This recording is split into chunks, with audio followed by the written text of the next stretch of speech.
ont précédé ce challenge international de Paris que les Hongkongais et les Japonais se sont venus s'entraîner avec les Français. Ils vont très probablement continuer à s'entraîner avec eux puisqu'ils vont rester sur le territoire français. Donc voilà, tout ça c'est très bien et c'est bénéfique pour ces trois nations. Mais avant tout bénéfique pour les Français d'avoir une opposition très variée, diverse aussi à l'entraînement pour éviter de tomber dans des jeux trop stéréotypés. Donc hyper important de varier cette opposition à l'entraînement. Allez, je vois les jeunes escrimeurs qui vont faire la haie d'honneur, qui vont accompagner la présentation de ces grands champions. Et j'imagine que dans la tête de ces petits escrimeurs, il y a l'envie un jour d'être présent, non pas pour faire la parade, mais pour être bien présent sur la piste.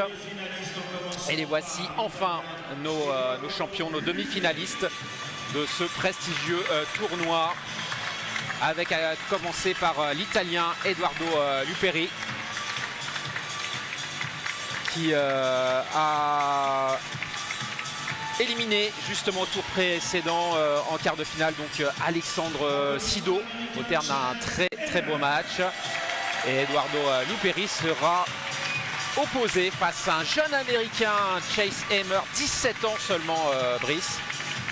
C'est pas une surprise parce que quand on regarde un petit peu son parcours, on sait qu'il est très fort, puis on n'arrive pas par hasard en demi-finale d'un challenge international de Paris, mais quand même on n'aurait pas forcément misé sur lui. En fait, les spécialistes du fleuret, on n'est pas surpris parce que c'est un junior qui est en train de monter très fort. Il a gagné la dernière Coupe du Monde junior.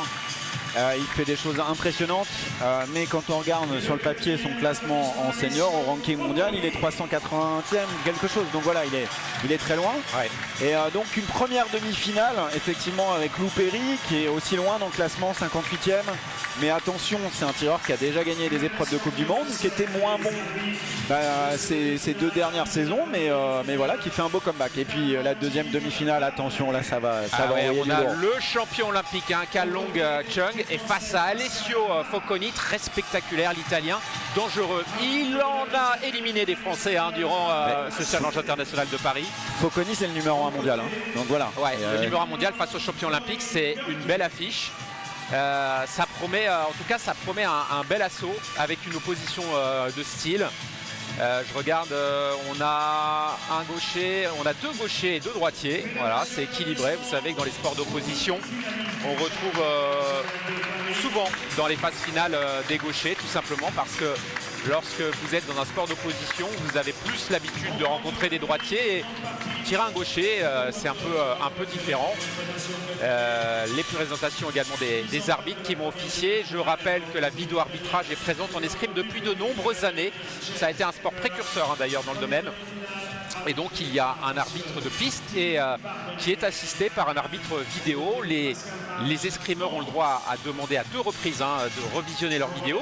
Si l'arbitre se déjuge et estime que le tireur a eu raison de demander la vidéo, eh bien il garde son option vidéo par la suite. Et puis aussi l'arbitre peut très bien de lui-même, voilà le nom des arbitres, un Allemand et un Français, Pascal Mage, peuvent très bien d'eux-mêmes aller revisionner la vidéo s'ils ont un doute. Et c'est tout à leur honneur que de le faire. Parfois, vous aurez l'occasion de le voir sur des actions simultanées ou pas. C'est vraiment le détail sur l'allongement du bras, sur un avancement peut-être plutôt d'un des deux adversaires qui va faire la différence. On va tout vous expliquer. Pour le moment, les escrimeurs sont en train de se brancher de part et d'autre de la piste. Dans la décision de l'arbitre, il prend en compte à la fois l'intention du tireur de départ et ensuite la manière dont il réalise le coup. Donc c'est cet équilibre là à trouver, mais vous allez voir, on va le comprendre tout de suite. Il y a l'intention peut-être d'aller vers l'avant et d'attaquer, et puis peut-être qu'on fait une faute parce qu'on s'arrête ou on raccourcit le bras, et dans ce cas là c'est mal réalisé et l'arbitre aura tendance à donner la priorité au tireur adverse. Donc on va vous décrypter tout ça. Allez, un petit mot sur l'Italien Edoardo Luperi, qui n'est pas forcément le plus connu de cette équipe d'Italie. Néanmoins, il a déjà un beau palmarès et c'est un sérieux client. Il a notamment été médaillé de bronze au championnat d'Europe d'escrime en 2015. C'était en Suisse à Montreux. Il mesure 1m70, 67 kg. Il est donc, comme vous pouvez le voir, gaucher. En garde. Face à lui, ce surprenant droitier, l'américain Chase Hammer. et que je vais avoir le plaisir de découvrir avec vous. Eh ben allez, on va le découvrir ensemble. Et c'est parti pour 3 reprises de 3 minutes ou 15 touches. Magnifique attaque là de l'Américain, ça part de droite, vous avez vu, il prend l'initiative avec ses jambes et il finit en fente en allongeant le bras pour toucher la surface, valable. Allez, il mène 1-0, l'Américain. Très bonne mobilité, on voit deux styles différents, hein. L'Italien plutôt ramassé sur ses jambes, plutôt contreur, donc bien caché derrière sa garde, derrière sa coquille, et puis l'Américain plutôt mobile, on le voit, et qui sait défendre aussi. Ouais, superbe ce qu'il vient de faire, puisque l'attaque partait de gauche de l'Italien. Mais c'est bien Emmer qui place. Alors c'est presque qu'il a esquivé et mis une contre-attaque presque, c'est ça? Ouais, tout à fait. Il a fait échouer l'attaque de son adversaire, qui n'a pas touché. Il avait le droit de repartir. Et une attaque qui est non valable. Vous voyez la touche blanche, ça veut dire qu'on touche à côté du plastron et l'arbitre va déterminer en cas de touche double qui a raison. Et là en l'occurrence c'était l'attaque non valable de l'Américain. On repart, on ne revient pas au milieu de la piste, on repart sur place. Oh que c'est beau aussi. L'attaque est parée. C'est paré. Voilà, l'attaque est parée, donc l'Italien a le droit de riposter, c'est ce qu'il a fait. Et il a touché en surface valable, le point lui est accordé. Et bien que l'Américain ait touché aussi en surface valable, il n'a pas de point, il n'avait plus la priorité. Avec toujours ce style très particulier, hein, la position de l'Italien Alessio Focconi. Pardon, je me trompe, l'Italien, je voulais dire Edoardo Luperi qui est très penché vers l'avant. C'est le plus petit, je pense que c'est pas loin d'être le plus petit gabarit du circuit, et donc il utilise sa taille, sa petite taille aussi. Il est difficile à toucher, il peut de surface valable et puis il la masque très bien là. Les Italiens toujours présents dans toutes les armes, mais notamment au fleuret. Hein. C'est une vieille histoire, les rencontres franco-italiennes. Et là, beaucoup de preuves, 2 Italiens dans ces demi-finales. Et on est revenu à 2 partout pour le moment. Et il rate là l'Américain, attention, c'est bien. C'est bien fait là de la part de Luperi, il met la pression pour faire déclencher une attaque de l'Américain, il le fait passer et il touche tout seul Luperi. Et là il prend la priorité, l'Italien Luperi, en tapant le fer et il finit son attaque. Là sur l'expérience pour l'instant ça paye. Allez, ça fait 4-2 en faveur de l'Italien. 4 touches de suite. Oui. Il s'est peut-être fait un peu surprendre en début de parcours parce que lui aussi, ce tireur italien n'a probablement jamais tiré face à ce jeune Américain. Il le découvre tous. Superbe. Il le découvre tous aujourd'hui. Belle attaque bien poussée sous le bras de l'Italien Luperi. Superbe allonge.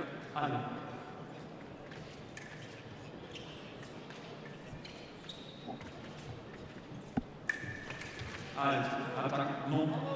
Arrêt non là. En garde. Allez. Allez, 4-3 pour l'Italien Luperi. Une attaque qui touche pas de la part de l'Américain. Attention la riposte, raté. Et les 2 tireurs se sont dépassés, d'où le halt de l'arbitre.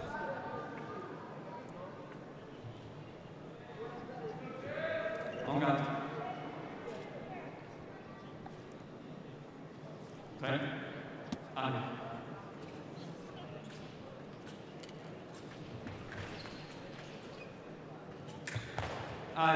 Une tentative de touche dans le dos, vous avez vu, ça a fouetté mais ça a plaqué. Et puis il y avait une non valable déjà de la part de l'Italien, ce qui bloque bien entendu la machine. Une fois qu'une lampe est allumée, vous avez très peu de temps pour allumer de votre côté. C'est quasiment du simultané.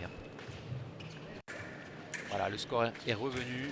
Allez, il y avait 2 prises de fer simultanées et une attaque plutôt de l'Italien. Donc l'arbitre donnait plutôt priorité à l'Italien, mais il ne touche pas, tout simplement. La seule lampe, elle est du côté de Emmer. Allez, on est revenu à 4 partout. Il est né le 11 juillet 2004, ce surprenant Américain. Chase Emmer.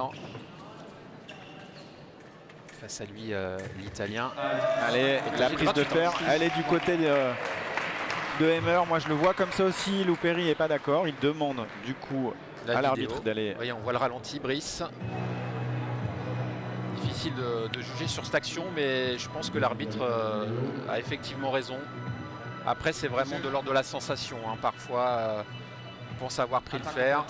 Ouais, mais Voilà. non, mais c'est très logique. Moi, je vois bien ce mouvement de l'Américain qui tape le fer et qui en plus va vers l'avant et déclenche son attaque. Donc, pas de sujet.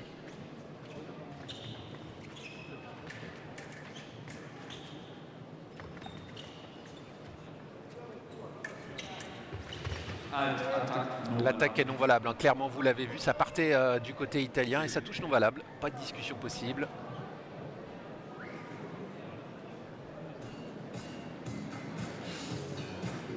L'Américain qui remet son lacet. Bon là, c'est pas pour casser le jeu hein, parce qu'il n'a pas intérêt à faire ça spécialement. Il a vraiment un lacet d'effet, je pense. Parce que bien sûr, il y a des petites techniques hein, comme ça. Lorsqu'on prend un peu l'eau, bah, on a intérêt peut-être à remettre son lacet tout simplement. Non pas se recoiffer, mais remettre bien son masque Oui, parce qu'on a les cheveux dans les yeux. Ou à demander de changer de fleuret tout simplement. Ouais, ça fait vraiment partie de la routine de certains fleurettistes à haut niveau. Hein, pour casser le rythme, on prend 2 touches ou 3 touches de suite. On sait qu'on doit casser le match, changer de fleuret. Bon, voilà. Est-ce qu'on a le droit à un maximum de fleurets au bord de la piste? Ouais, l'arbitre peut estimer, en tout cas l'arbitre peut estimer que ces changements sont intempestifs et ne sont pas justifiés puisque si le fleuret fonctionne, il n'y a pas de raison de le changer. Donc c'est à l'appréciation de l'arbitre. Mais il n'y a pas de nombre limité globalement de fleurets. Ils ont tous plus ou moins 7 ou 8 fleurets. Après au bord de la piste, ils en ont peut-être 4 ou 5. Ouais, c'est exact. Alors il faut effectuer une pression de 500 grammes hein, pour allumer la lampe. Et toutes les armes, ainsi que les plastrons, les masques, sont contrôlés avant le début de la compétition. Et entre chaque tour. Et entre chaque tour, c'est vrai.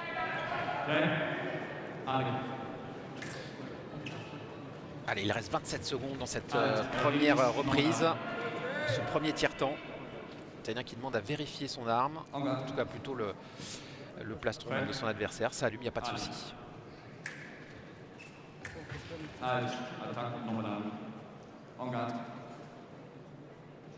Allez, il n'y a pas beaucoup de jeu là sur ce match et c'est vraiment Loupéry qui casse le jeu, qui contre. Elle n'est pas passée loin celle-ci, et ça reste valable. Mais l'Américain Emmer, je le trouve patient et à 17 ans, dis donc, il fait preuve vraiment d'une belle maturité tactique, je le trouve. Et bien surpris là, ça jaillit vite hein, de la part de Loupéry. Quelques mouvements de jambes avant-arrière et d'un seul coup une attaque directe, on l'a vu dans le bas du ventre. Ça part vite tout droit là, très efficace.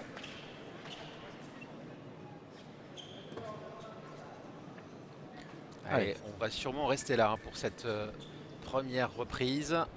Il reste 2 secondes, voilà, quand ils font ça, les escrimeurs, ça veut dire on a envie d'arrêter, on est d'accord. Et on va respirer, boire un petit peu et surtout prendre les précieux conseils hein, des coachs respectifs. Parce que dans les sports d'opposition, dans l'escrime, on a besoin absolument du regard extérieur hein, du coach. C'est essentiel, c'est important, vous le savez bien Brice. Hein. Et il y a encore un regard, il y a être dans le box et puis il y a être en tribune, on ne voit pas non plus les mêmes choses. Donc parfois c'est intéressant aussi de venir voir un coach quand il y a un deuxième coach en tribune parce qu'il voit les choses différemment. Il voit aussi un peu plus le camp adverse et les conseils qui sont donnés, donc c'est intéressant aussi de pouvoir dire à son tireur attention, il lui a dit de venir sur toi, de te mettre la pression, c'est toujours des informations intéressantes. Donc voilà, il y a tout à prendre en compte. Et oui, et puis quand on est sur la piste, dans son masque, sous son masque, bah voilà, on a besoin de ce regard extérieur, on a besoin de cette énergie positive. C'est dur, c'est un combat, c'est complexe, il faut trouver des solutions. Et donc quand on en a des solutions et du positif qui vient sur le côté, ouais, bah ça aide. Ça fait du bien. À souligner que c'est une coach féminine hein, du côté américain. C'est bien de voir de plus en plus d'entraîneurs femmes.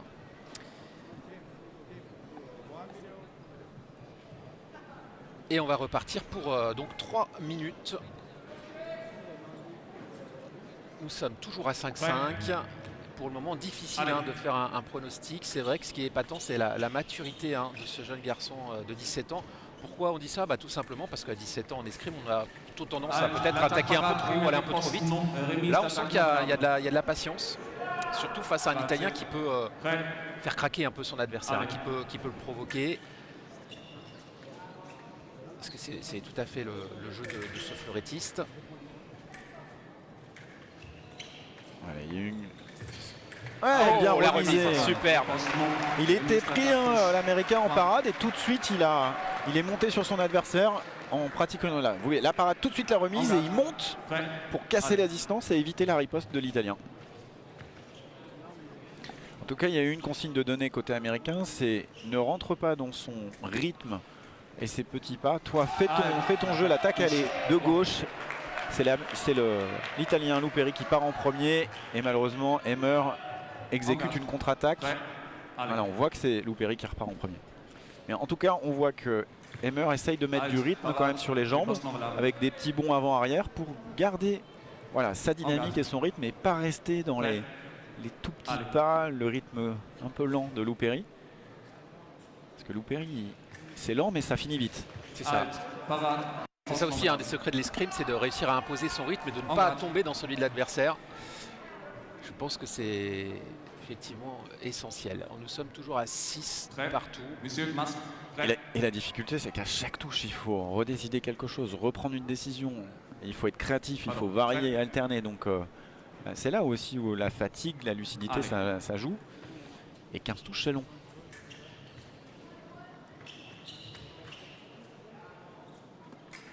Allez, Tania qui prend le fer. Avec une touche non valable, à moins que ce soit une riposte de l'Américain peut-être. C'était la riposte de Emmer, ouais, tout à fait. Parfois c'est difficile hein, d'être sûr de qui prend le fer. Enfin, un regard avisé ça rend compte, notamment un arbitre. Mais on peut avoir des doutes hein, parce que ça existe aussi de prendre le fer pour attaquer. Mais c'est voilà, un peu dangereux. Allez, cette fois il passe devant l'Italien, 7-6. Prêt. Allez.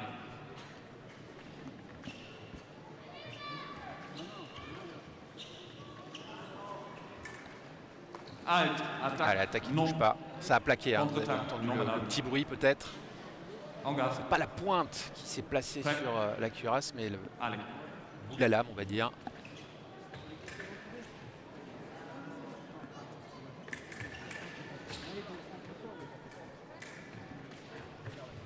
Oh super, super, pareil, hein, c'est une remise hein, parce qu'il ne touche pas directement vraiment si vous regardez, je ne sais pas si on va la voir au ralenti, mais cette action, l'Américain, hop, il touche pas tout de suite et hop, il replace, il rallonge juste derrière. Elle est bien faite, hein, c'est tout de suite après la remise immédiate et il se sauve. Il a vraiment le sens de la touche, magnifique changement de rythme là, avec des petits pas vers l'avant et une finale, ça va loin. Regardez, les petits pas vers l'avant, 1, 2, et la main de l'Italien qui tourne pour essayer de trouver une parade et il ne trouve rien et il se découvre. En garde, prêt, allez.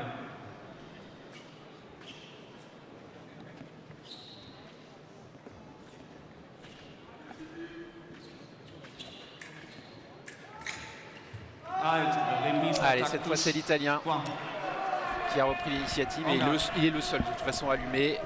On revient à 8 partout. On match complètement indécis. Beaucoup de choses qui se passent en milieu de piste. Hein. Allez, moi aussi je vois l'attaque de Louperi. C'est lui qui déclenche en premier. J'espère qu'on va pouvoir qui demande sur le ralenti. Emmer qui demande la vidéo d'ailleurs. Difficile à dire hein, sur ce ralenti, en tout cas sur cet angle. Soit simultané, soit l'attaque de Louperi. Première attaque, stop, attaque de gauche à droite, touche, merci. Allez, l'arbitre qui confirme sa première décision, il est d'accord avec vous, Brice, c'est bien une attaque de l'Italien, ça fait 9-8. Allez.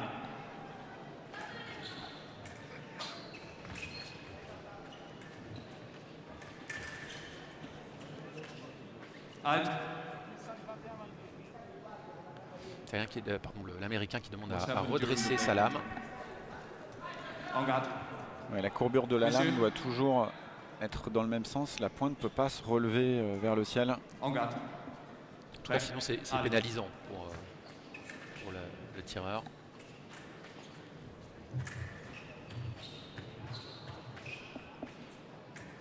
Halt, attaque offerte, non. Contre-attaque non valable. Masque. Louperi simplement qui discute. Louperi demande une parade riposte, sauf que les deux prennent le fer simultanément et dans ces cas-là, on donne la priorité à celui qui va vers l'avant et qui attaque. Donc c'est très bien arbitré. Et oui, Louperi, vous aviez pris le fer, mais pas dans la priorité. Halt, parade, réponse non, remise non valable. Allez, c'est pas passé le non plus. Prêt. Vous voyez cette zone bleutée en fond de piste, il ne faut pas sortir les deux pieds de cette zone, sinon vous êtes touché. Allez. En tout cas, vous avez une touche de pénalité. Halt, attaque non. Contre-attaque non valable. Allez, Loupéry là, qui est plutôt dans une dynamique de bloquer, de défendre Messieurs. jusqu'au bout, jusque sa ligne de fond, la fin de la zone Allez. bleue. Halt. Et la belle riposte de l'Américain là, Ouais. Point. ça arrive vite sur cible. Hein. On a bien entendu la prise de fer. Et regardez sur ce ralenti. L'attaque de Loupéry séparée, Prêt. l'Américain Allez. qui monte la main pour redescendre ensuite la pointe dans le bas du ventre. Oui, magnifique. J'adore. C'est magnifique, c'est magnifique. Il y a de la longe, mais pas que. Il y a du rythme effectivement dans les jambes, En comme garde. vous le soulignez tout à l'heure, Brice. Allez. Un petit pas, puis un allongement, et ça part. Halt, attaque offerte non. Arrêt non valable. En garde. Allez, un petit point d'avance Prêt. pour le jeune américain Chase Emmer. Allez.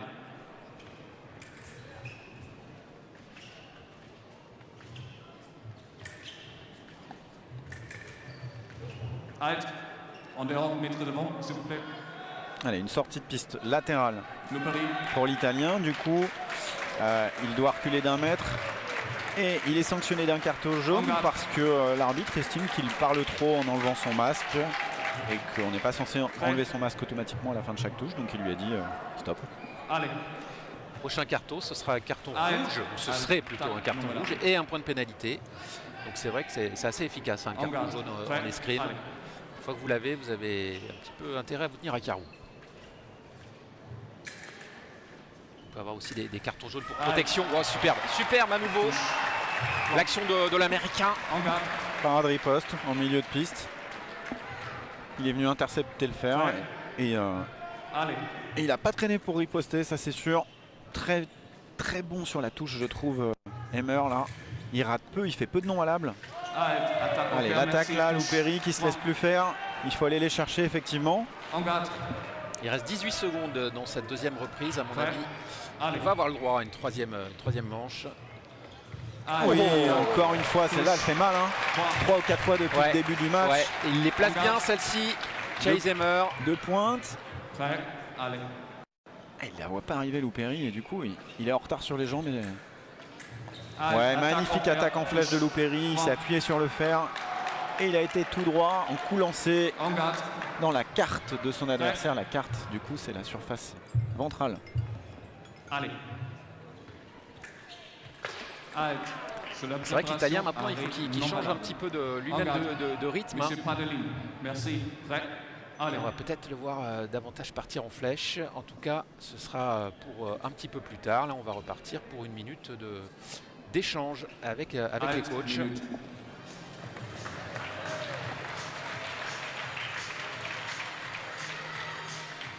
Avec les coachs sont très protégés. Hein. Bien sûr, il y a le masque, bien évidemment, mais par-dessus, il y a encore la visière. Ils n'ont pas le droit de s'approcher du tireur sans cet équipement pour cause de Covid, hein, bien évidemment. Alors, qu'est-ce qu'on dit, hein, selon vous, Brice, du côté italien? Quels seraient les conseils que vous donneriez à Loupéry? Bah là, clairement, Loupéry il a montré qu'aussi quand il va mettre la pression à Emmer dans son terrain, il arrive aussi à s'en sortir, à développer des attaques. Donc non, là Loupéry il a pas trop de choix, hein, il faut qu'il y aille, il faut qu'il construise son attaque, qu'il mette la pression et qu'il ajuste bien son attaque. Il peut aussi, Loupéry, décider de mettre la pression vers l'avant, mais pas pour attaquer directement, pour faire déclencher une attaque de l'Américain et à ce moment-là le contrer.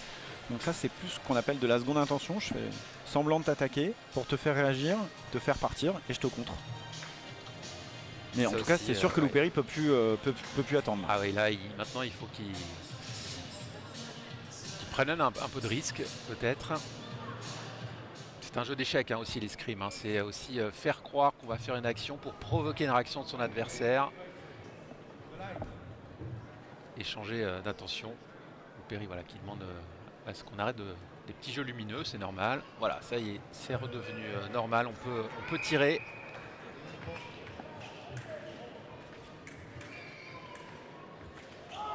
Allez, l'attaque de Loupéry justement qui touche.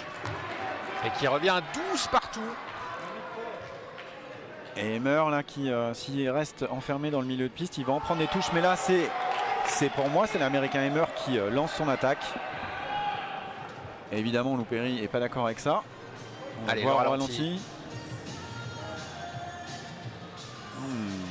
Faut voir sur l'exécution de Emmer. Pour moi sur les jambes c'est lui qui part en premier. Après on le voit faire des mouvements de main mais pour moi il s'arrête jamais. Point. Ah ouais. Alors, et voilà, l'arbitre qui donne raison à En l'Italien. garde. Prêt. Allez. Eh ben, il est bien revenu Loupéry là. Hein. Ah oui. Attention, il s'en sort bien, Emmer là, il était paré. Il a remisé tout de suite, on l'a vu faire ça plusieurs fois, mais c'est surtout Loupéry hein, qui rate la riposte là pour le coup. Prêt. Prêt. Ah, il a bien cassé la distance, l'Américain. Il s'est vraiment rapproché de son adversaire pour éviter de prendre cette fameuse riposte. Alex. Ah, il se rate. Oh, il se rate. C'était beau l'action de Emmer, mais c'est finalement l'Italien qui place la touche. Alors, l'Italien qui réclame quoi? C'est vrai qu'il retire beaucoup le masque. Il faut qu'il fasse attention. Hein, il pourrait se prendre un deuxième carton, synonyme de touche de pénalité. D'ailleurs, ces entraîneurs, hein, je vois Cerioni, qui a été un grand champion, qui est un grand entraîneur dorénavant et qui dit à son escrimeur, à Eduardo Loupéry, attention, arrête de retirer ton masque parce qu'il sent un autre carton est pas loin d'être placé. Stefano Cerioni, champion olympique individuel au fleuret en 88. C'était à Séoul. En garde. Et puis en tant qu'entraîneur, hein, il en a Distance. formé aussi des champions, Prêt. que ce soit des Allez. filles ou des garçons. Et pas qu'en Italie. Et pas qu'en Italie, oui. Arrête. Aux Maître devant. États-Unis notamment, hein, je pense qu'il a entraîné. En garde. Ah ouais, et Ouais, puis il a été américain. longtemps Allez. entraîneur national de la Russie. C'est vrai. Avec un certain succès. Oh là là, oh, c'est pas passé loin, hein, la touche de l'Italien. Emmer il s'était bien défendu là. En Hein. garde. Belle parade. Heureusement que Loupéry s'est Ouais. sauvé pour Ah éviter oui. la riposte Allez. et ça finit non valable. Et très très vite en arrière. Attention l'attaque de Loupéry qui touche, et oui. Ouais. C'est le milieu de piste hein, pour Emmer là qui lui pose problème. Et il le sait, il a réagi tout de suite l'Américain, il s'est dit mais non mais il faut pas que je reste là, il faut que j'y aille. Prêt. Allez. Et il voilà, rate. voilà. Et il est resté une nouvelle fois en milieu de piste, même s'il a fait cette attaque qui passe. Et c'est l'Italien qui place la 15e touche. Et c'est donc Eduardo Loupéry que nous retrouverons en finale. 15 à 13. Après une belle confrontation, hein, pas forcément la plus spectaculaire qu'on ait vue aujourd'hui, mais des belles actions bien pures, bien propres. Et en tout cas, on est content de découvrir ce Chase Emmer.